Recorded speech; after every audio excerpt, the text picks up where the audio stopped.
Bonjour à tous et bienvenue sur cette partie 3 sur comment créer un abonnement directement depuis Dwinsport. Donc cette partie 3 est la dernière partie.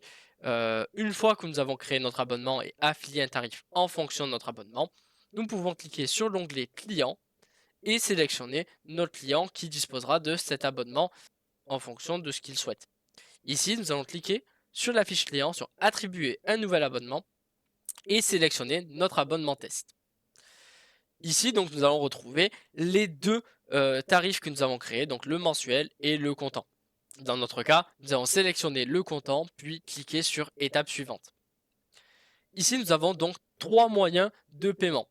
Nous avons donc les prélèvements SEPA via Stripe, les prélèvements SEPA via export de fichiers et autres moyens. Pour vous expliquer, les prélèvements CPA via Stripe sont des prélèvements directement sur le compte bancaire du client grâce à la plateforme de paiement Stripe. Donc, juste à cliquer sur prélèvement CPA Stripe et quasiment rien à faire à part cliquer sur ajouter un nouveau RIB et intégrer l'IBAN de votre client.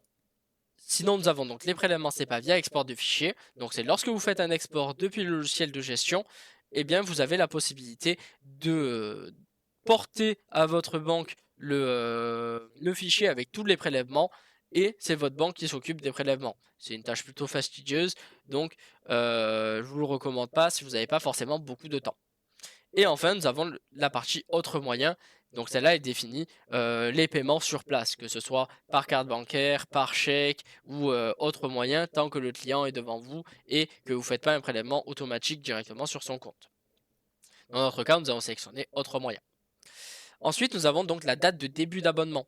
Par défaut, elle sera toujours à la date d'aujourd'hui, donc dans notre cas le 25/11/2025, mais vous pouvez prévoir l'abonnement pour plus tard. Donc par exemple pour le 26 ou le 27 si vous le souhaitez, ou voir plus loin.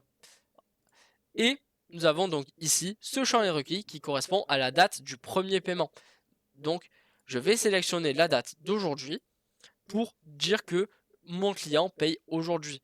Vous pouvez modifier la date, par exemple souvent le 5 du mois, pour faire en sorte que vos clients soient tous prélevés en même temps le 5 du mois lorsque vous attribuez un abonnement via un prélèvement CPA via Stripe.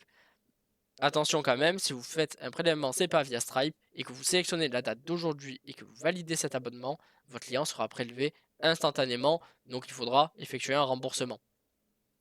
Donc dans notre cas, c'est un paiement sur place. Nous allons donc cliquer sur encaisser une échéance. Ici, nous voyons comptant 600 € et nous allons sélectionner le mode de paiement. Donc par carte bancaire, la vente a bien été enregistrée et nous allons cliquer sur valider. Ici, donc, nous avons toutes les informations de notre abonnement. Donc, un abonnement test avec un test d'abo, le prix sans reconduction, pas de prochain paiement car j'ai payé sur place et que c'est un paiement comptant, un début et une fin de souscription et le moyen de paiement autre. Si vos clients ne sont pas prélevés, vérifiez bien que le moyen de paiement est bien écrit prélèvement SEPA via Stripe ou juste prélèvement SEPA. Et donc pour vérifier si mon abonnement fonctionne, je vais me rendre dans mon planning, sélectionner ma prestation de padel, ajouter Ryan sur ma réservation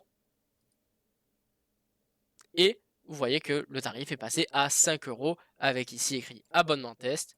J'enregistre ma réservation et quand je clique dessus, je vais voir ici Ryan, abonnement, test, tarif 5 €. Merci beaucoup de m'avoir écouté, à la prochaine.